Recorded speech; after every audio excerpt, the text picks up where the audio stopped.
Sometime back I made a video about a simple box joint jig for the table saw.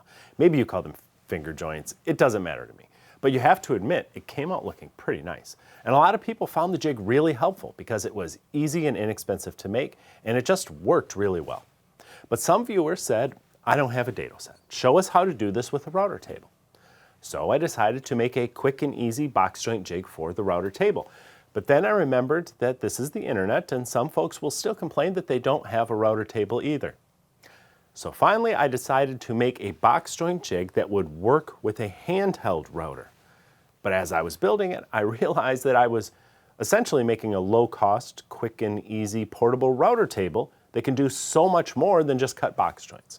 So let's solve that problem first. Today we'll make this adorable little portable router table, and later in a separate video I'll show you a cool box joint cutting attachment for it, which I'll link to at the top of the comment section below when it's ready. This isn't just a router table for people who don't already have one.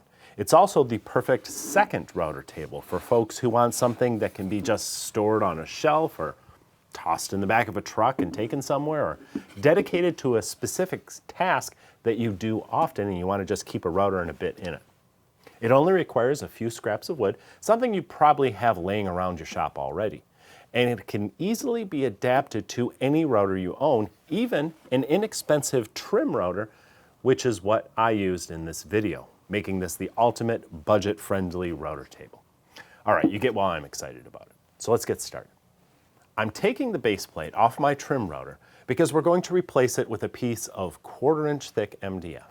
You can use plywood instead, but make sure it's really thin and as stiff as possible, especially if you're going to adapt this to a full-size router, because that extra weight could cause sagging if your material isn't stiff enough.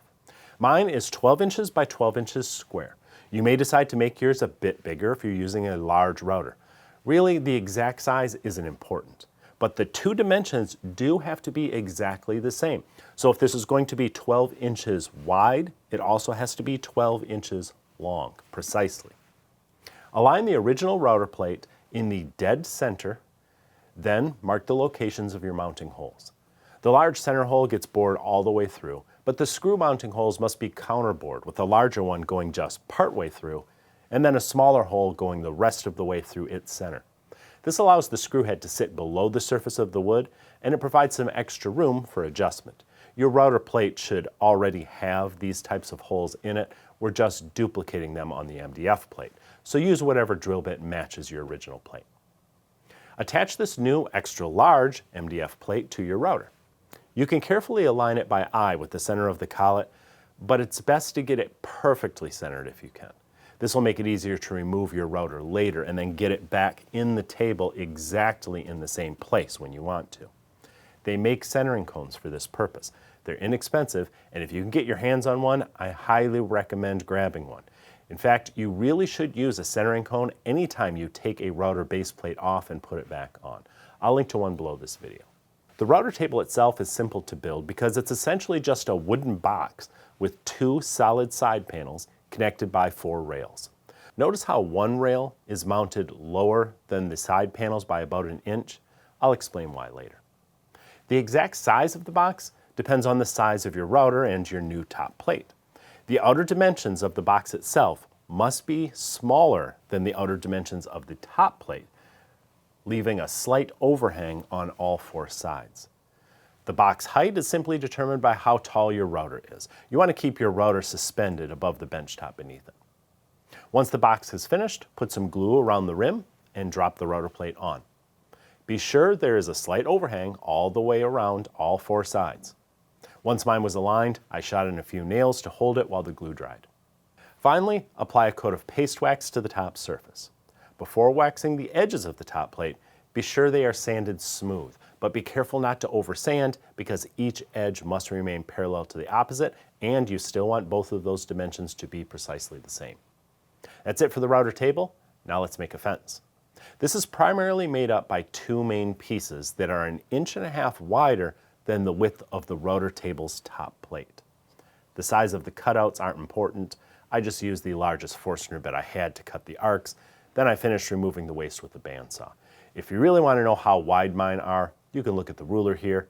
but don't feel like you have to match my measurements because this is all about using the tools and materials you have. Once the cutouts are finished, the two pieces are simply attached together. To ensure that they are 90 degrees, I added some small blocks to each end of the fence. Now we'll attach the runners to the bottom. These strips of hardwood are 3/4 of an inch square by about 9 inches long, and they have to be mounted precisely. If you have it, you might use some super glue and some spray accelerator because it dries quickly, giving them less time to move out of position. The first is mounted perfectly flush with one end of the fence, as seen here. I'm also adding some nails just to make sure it doesn't shift at all because the next step is critical. Place the attached runner along the edge of the table's top plate. Then attach the other runner to the other side beneath that end of the fence. Again, I use super glue so it'll set up quickly. I want a good fit, but I don't squeeze them together too tightly as I shot in a few more nails. You could also add some screws just to be sure nothing ever moves out of place in the future. The fence should slide smoothly forward and back, and you should be able to rotate it 90 degrees and slide it side to side as well. If it's too tight, use a little sandpaper on the edge of the top plate to adjust the fit. That's it. Now let me show you how the router table works. It's just a trim router, so you won't be using huge bits, but you can use a lot of different profiles guided by the bearing alone or with the fence in place. A clamp on the back locks the fence down in whatever position you require.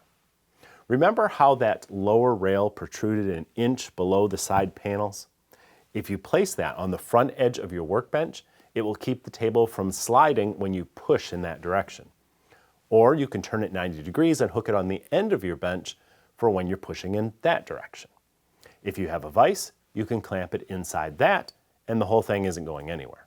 If you don't have a vise and you're worried it might tip over during use, then I recommend adding a couple strips of wood to the bottom so you can clamp it down on a table securely. This whole thing can be built in about an hour or so, and assuming you're like me and you save all your scraps of plywood, it should cost you practically nothing.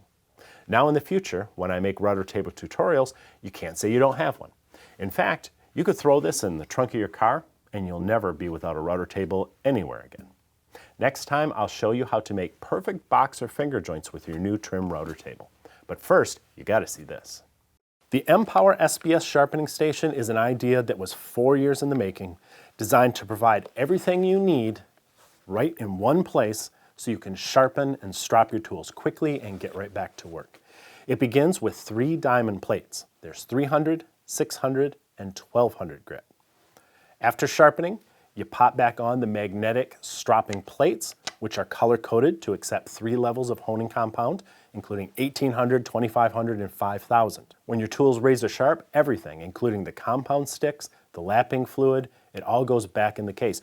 I like the simplicity of it. No more hunting around the shop for what you need. It is all in one place. In fact, I think it'll be just the thing to take with me when I travel. I like to carve when I'm on the road. If you're looking for a new system or a second one for working outside the shop, the M-Power SBS system is something you should at least take a look at.